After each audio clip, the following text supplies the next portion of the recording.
Welcome to the deep dive. Today, we're plunging into a really fascinating topic, accelerated learning. Now, this isn't just about, studying for an exam. Think of it more like a quiet revolution in how we absorb, how we retain and use information across everything we do. So our mission today, we've taken this comprehensive guide, Accelerated Learning by Mike Fuller, and we're going to pull out the absolute best bits, the most important stuff. This deep dive is really designed to give you a kind of shortcut to being properly well-informed, packed with surprising facts, insights you can actually use right away. And it's really important to set the stage here because most conventional teaching, the stuff we probably all experienced, it leans so heavily on just determined concentration and repetition, lots of repetition. Oh, yeah. But accelerated learning, it takes a completely different turn. It's based on, well, recent psychological discoveries about how the brain actually works, which allows facts to be fixed in memory really rapidly, really deeply, often in ways that feel almost counterintuitive compared to old school methods. It's about working with your brain, not fighting against it. Okay, so let's unpack this a bit. When we talk about accelerated learning, or AL, what's the big difference? What is it, really? Good question.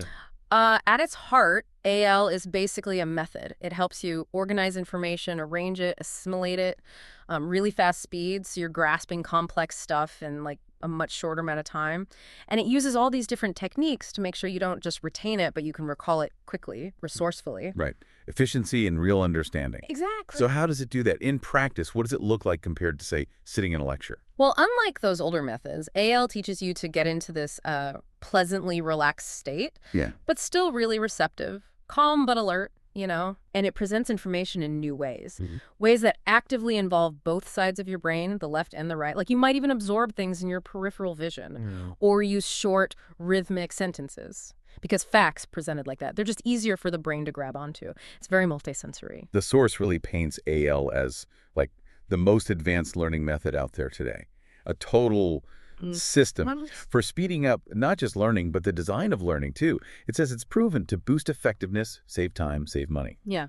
Which is why, big organizations, schools, they're all getting into it. But why? Why is it so effective? What's the secret sauce? Well, the fascinating thing is the secret isn't really a secret. It's simply based on how we naturally learn, all of us. It's just that conventional methods, they often leave most of that natural potential completely untapped.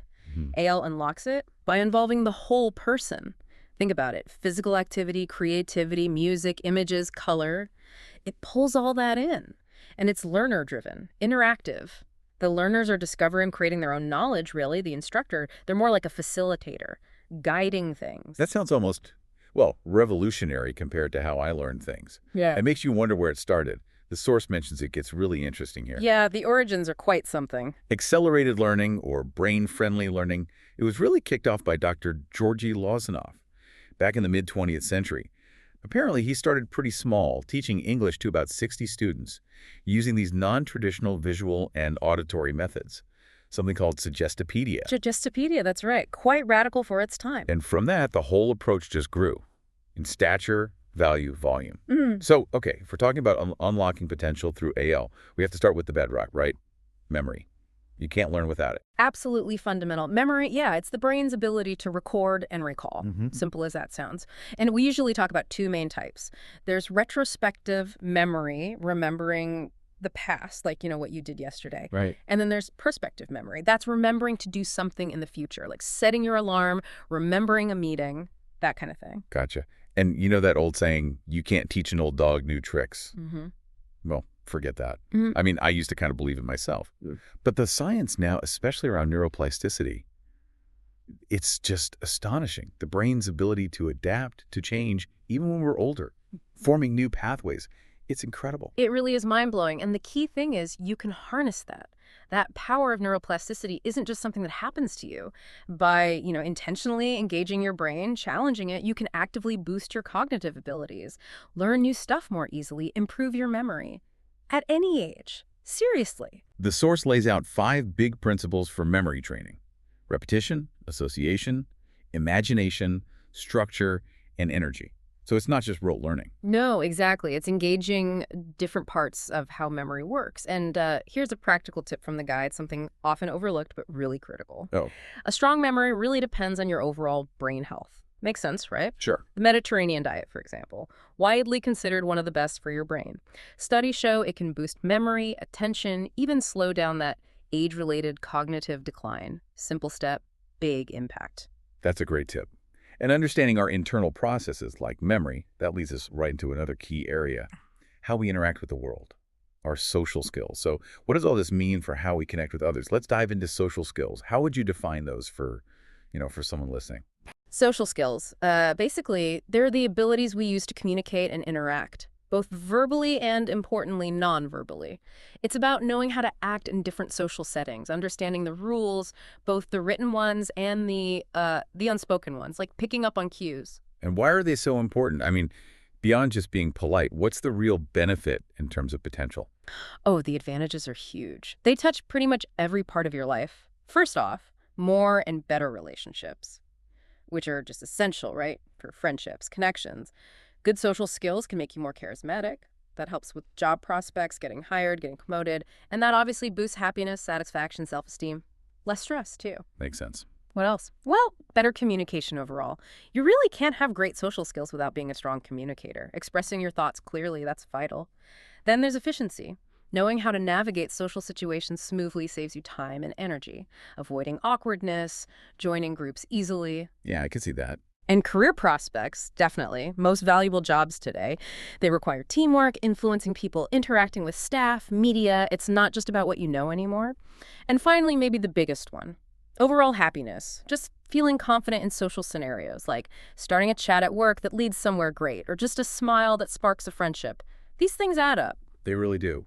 The source describes these skills as goal-driven, suited to the situation, professional versus personal recognizable behaviors, and crucially, teachable, learnable, under your control. Exactly. They're not fixed traits. You can develop them. So how do we build them? The building blocks include things like attention, concentration, effort, understanding language, both hearing it and using it. Police skills, actually, even pre-language stuff like gestures, facial expressions, eye contact, plus self-regulation and what psychologists call executive functioning, planning, reasoning, that kind of higher-level thinking. It's all connected. Okay, that makes total sense. And when we talk about connecting with people, we absolutely have to get into empathy. It's more than just feeling sorry for someone, right? What does the source mean by correctly experiencing another person's inner world? Yeah, it's much deeper than sympathy. Empathy is about truly correctly experiencing what's going on inside someone else, their mental state, their internal struggles. That means really knowing their actual emotions, their ideas, their experiences, which are all shaped by their own beliefs and views. It's about genuinely stepping into their perspective, not just observing it. That sounds like, well, it sounds like hard work. Is it something everyone can actually develop? And it definitely requires significant work, yeah, and concentrated effort. While some people might naturally be a bit more attuned, it absolutely is a soft skill, something you can exercise, evolve. The source says you build it through things like respectfulness, sincerity, caring, genuine interest in others' lives, and being open-minded about differences. But the crucial bit, it involves setting aside your stuff, your biases, your agenda, seeing people as they are, not through your own filter. And it's vital to remember empathy is a two-way street. It's not just about understanding others, but also having a deep knowledge of yourself, your own motives, feelings, how you impact others, that self-awareness piece. Absolutely. And a key tool for developing that outward empathy is active listening, which means really paying attention, focusing completely on what's being said, not just waiting for your turn to talk. It's about remembering, understanding the core message, and then responding appropriately, full concentration. The source gives a really helpful 6-step method for developing empathy. We probably can't go through all 6 right now, but maybe highlight a couple of the most powerful ones. Sure. One really key step is imagining yourself in the other person's shoes. Sounds cliche, maybe, but it means truly considering their specific beliefs, their values, their emotional baggage. How does that shape how they see things? It's not about how you'd feel in their shoes. Right, it's about their unique perspective. Exactly. And building on that, another vital step is investigating underlying feelings. People often don't say exactly what they feel, right, to protect themselves. So use gentle questions. What's on your mind? How are you feeling about that? And watch closely for mismatches between words and body language. That often tells the real story. And one more that seems really important, especially for people who feel things deeply, Practice emotional detachment. Oh, essential. Yeah. Especially if you're highly empathetic.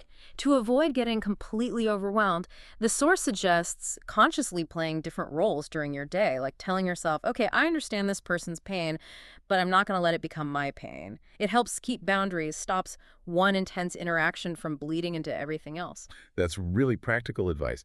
Now, this brings up something else. The source touches on what it calls dark psychology, which sounds a bit ominous. Mm-hmm. But it seems the idea is to frame it neutrally. It's about understanding human behavior patterns, partly for self-awareness, partly for ethical influence. So what are these dark psychological observations? Precisely. It's not about being manipulative, but about recognition. Recognizing these general behaviors that we're often not consciously aware of, like how a skilled psychologist might seem to read you like an open book. Mm-hmm. They're noticing subtle patterns, hidden drivers in how we interact, things that become visible once you know what you're looking for. And that awareness is key then. Yeah, Because if you realize someone might be trying to, well, read you or influence you in a hidden way. it makes it much easier to step back, to distance yourself from their agenda and get back to your own independent thinking, making your own choices, consciously. Right, which is the opposite of, say, positive psychological analysis, which is more about inspiration, genuine influence, meeting needs yours and theirs, real connection. Exactly. Connection versus calculation. And the core principle behind both effective persuasion and, yes, manipulation is really understanding the other person's thinking deeply. That means finding their core drives. What really motivates them, is it money, passion, status, authority, fame? Once you have a sense of that, you can frame your conversations, your requests, so the other person sees a clear benefit for them. It creates this kind of inherent obligation, often subconscious, for them to go along with it. The ethical side is tricky, though. It really depends on intent, doesn't it? The source gives examples like a president preventing war, a salesperson helping a customer, and lawyer persuading policymakers. Right. The underlying mechanism can be used for different ends. The book frames it as offering others a convincing decision feeling. They feel like it was their choice. And influence also works through how we communicate, right? Yeah. Like changing how you speak. Oh, definitely. Modifying your speaking style, your language to match the other person's. You see this constantly in advertising, playing on feelings of pleasure and pain. People are generally looking for shortcuts, to feel good, to avoid feeling bad. Persuasive communication taps right into that. Fascinating. And what about this declaration by an authority idea? Ah, yes. That's the idea that just a suggestion or statement from someone seen as a figure of power can actually influence memory and perception. Create a memory that favors that figure. And who counts as an authority is totally subjective, of course. Different for everyone. But generally, people look for leaders, for inspiration somewhere. Okay, let's touch on a few specific manipulation techniques the source mentions. Again, understanding these is about awareness, not necessarily deployment. Oh. Mirroring and matching, that's one we often do without thinking, right? We do it all the time, unconsciously. Mirroring is subtly copying someone's posture, their gestures, even their breathing rate or speaking speed.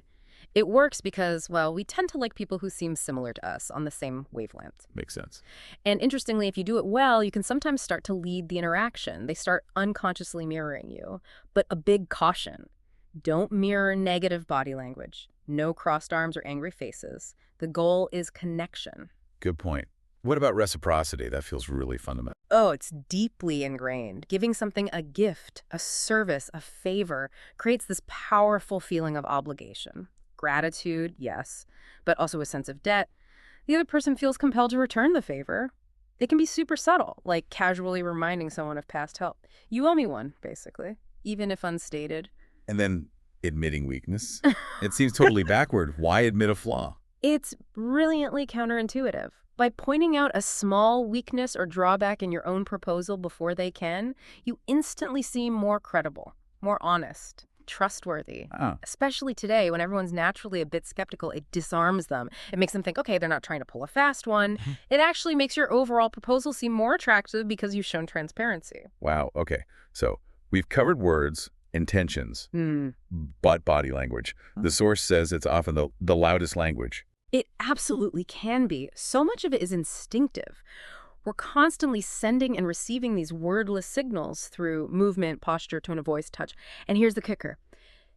If your words say one thing, but your body language says another, and body language is harder to consciously control people, will almost always trust the body language. The nonverbal cues win. The source lists several roles for nonverbal communication. It Well, can repeat what you say, like nodding for yes, contradict it, like saying great idea while rolling your eyes. It can replace words entirely, a look can say it all, supplement them like a comforting pat on the back, or accentuating a point like, banging your fist. Exactly, and breaking it down into types, you've got facial expressions. Yes. Hugely important, universally understood for basic emotions like happiness, anger, fear, surprise. Right. Then movement and posture. How you carry yourself, how you sit, stand, walk. It says a lot about your confidence, your mood. Gestures, too. Gestures, yeah. Everything from tiny eyebrow raises to big hand movements. There are deliberate ones and unintentional ones like fidgeting or crossing arms, which signal nervousness or defensiveness. Eye contact is huge, obviously. Shows interest, emotion, aggression sometimes. Helps you gauge how people are reacting. Right. Touch, very powerful but very culturally dependent. Can show warmth or dominance. Space, our personal bubble, also varies culturally and situationally. And voice, not the words, but the how. Tone, speed, pitch, sarcasm, excitement, confidence, it's all in the voice. So knowing all this, what are some straightforward, practical ways you can improve your communication skills right now? Okay, number 1, truly listen. Don't just wait to talk. Ask questions to clarify. 2, know your audience. Adjust your style. Formal, informal. 3, use open body language. Uncross those arms, make eye contact. Good basics. 4, proofread anything written. Typos kill credibility. 5, be concise but specific. Give enough detail but don't ramble. 6, take notes in important conversations. Don't trust your memory alone. 7, know when a phone call is better than an email. Sometimes you need the nuance. 8, think before you speak. That pause can save you embarrassment. 9, treat everyone with respect, equally. And 10, stay positive. Smile. Even on the phone, people can hear it. Great list. Now, building on that, the source talks specifically about building rapport through body language, mimicking, mirroring, matching. How does that work deliberately? The idea is to consciously but subtly match the other person's body language, their posture, gestures, maybe even breathing rhythm. It creates this instant subconscious connection, puts them at ease. The goal isn't to be a perfect copycat. That's creepy. It's about finding a similar wavelength non-verbally first, then moving into the conversation. What's most effective? Breathing in sync is apparently the strongest, most subtle way. Physical touch is powerful too, but obviously needs care, especially professionally. And being aware of proximity, personal space. For specific situations like dates or interviews, the advice is similar. Be authentic, but use mirroring gently if you feel disconnected. In interviews, project confidence and trustworthiness through posture and eye contact, while also reading the interviewer's cues. Okay, let's unpack this next one. Neuro-Linguistic Programming, or NLP. Sounds pretty intense. What exactly is it? Where did it come from? It is powerful stuff. NLP came about in the 1970s from Richard Bandler and John Grinder. They basically studied people who were excellent at what they did, therapists, communicators, and tried to figure out how they got those results. They looked at the interplay between neurological processes, language, and behavior patterns. Then they developed techniques to essentially model or replicate those successful patterns. And the name itself, Neuro-Linguistic Programming, what does each part mean? Right. So neuro is about our brains, our nervous system, how we experience the world through our senses, how our biology and experiences shape our thinking. Linguistic is about language, but broader than just words. It includes nonverbal communication, tone, body language, all the ways we express ourselves and give meaning to experiences. And programming refers to how we learn and develop patterns of thought and behavior, like subconscious programs running in the background. NLP is about understanding those programs and, crucially, being able to reprogram yourself, changing unhelpful patterns to create better outcomes. Wow, that sounds like it could apply to almost anything. What are some of the big benefits people get from NLP? The range is huge, really. Better communication, negotiation skills, resolving grief, managing weight, changing limiting beliefs like I'm not good enough. Also, overcoming things like anxiety, depression, fears, phobias, even healing past traumas. It's fundamentally about gaining more control over your internal state and how you respond to the world. How does it work on that deeper level? You mentioned brain states earlier. Yeah, that's a fascinating connection. NLP training often includes therapeutic hypnosis techniques. They leverage a specific brainwave pattern called the theta wave pattern. This theta state is dominant when we're very young, like birth to age 6, and it's also the state we enter during deep meditation or hypnosis.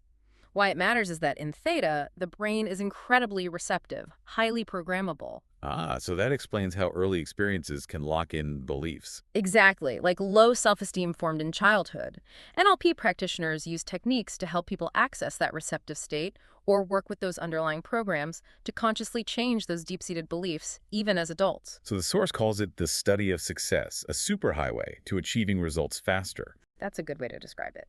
It models what works for successful people, giving you shortcuts to learn habits and techniques that might otherwise take years to develop through trial and error. Its real power is helping your nervous system disconnect from those old, limiting patterns and integrate new, positive ones. Tackling things like smoking, procrastination, phobias, those conditioned responses that seem to run on autopilot. And it sounds much faster than traditional therapy sometimes. Often, yes.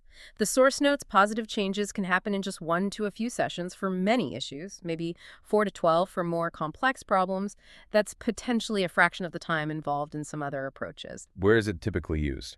All over the place. Business, therapy, education, health, sales, parenting, self-improvement, sports, creativity. If you're looking for someone, the advice is to find a certified master practitioner of NLP and definitely check their credentials and ask for references. Okay. Now, this brings us to a really common roadblock for people, something that holds them back socially: rejection. That fear of humiliation, of not being good enough.